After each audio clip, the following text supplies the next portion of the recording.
Let's talk about restore process in Spanner. The golden rule of restoration is that always restore to a new database. You cannot restore a backup over an existing database. The restore process always creates a brand new database. The restored database will have all the data and schema from the backup's version time. It also includes any database options which were set in the schema via alter database set options command. Basically, what was copied during backups that will be restored here as it is. Now let's see what is not restored. IAM policies are not restored. You must apply the appropriate IAM permissions to the new database manually after the restore is completed. Next is time to live. Any role deletion policies are not included. These must be reconfigured after the restoration.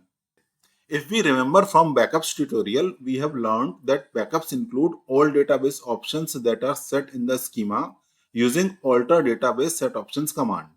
It means the backups also includes time to live row deletion policies. But now here we are seeing that restore databases does not retain these policies and we must manually reconfigure time to live after a restore. Why so? Well, this is the deliberate design choice to prevent unintended automatic deletions post restore. Time to live is an active deletion mechanism. Restoring it blindly could delete rows immediately if they meet the age condition. By requiring manually reconfiguration, Spanner gives you control over when and how TTL resumes.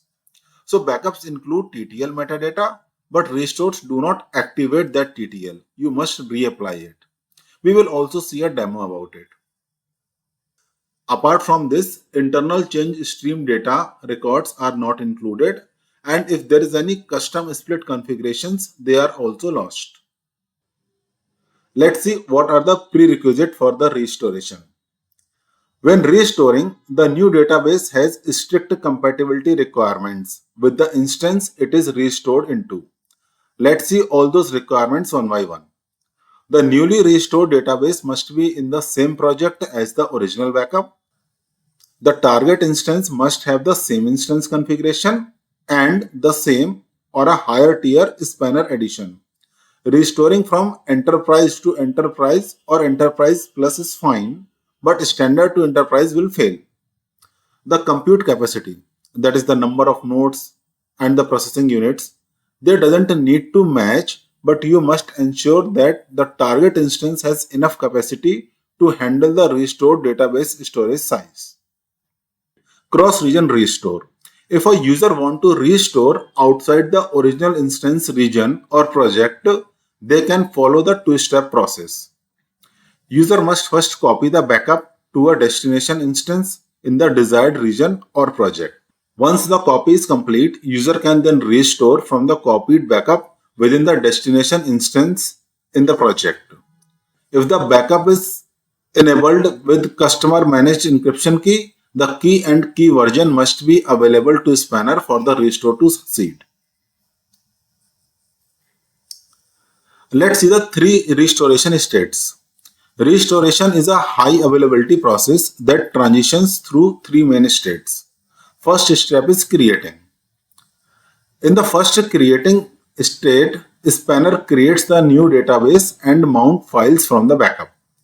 This activity is completed typically under 1 hour, but you cannot delete the backup during this process. The second state is ready optimizing. In this state, Spanner copies the data and optimizes it into the new database structure in the background. Database is ready for use, but read latencies might be slightly higher. The database still references the original backup.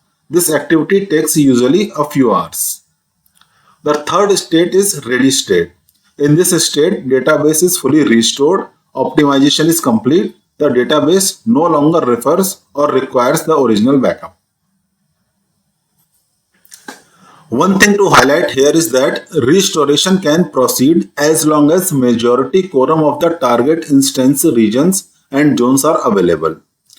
An instance can have a maximum of 10 databases in the creating state simultaneously. Moving further, let's see the restore access control and the pricing. You need the spanner.restore admin role or spanner admin role to perform a restore operation. There is no charge for restoring from a backup. You will incur the cost of the backup storage itself and the newly provisioned storage for the restored database.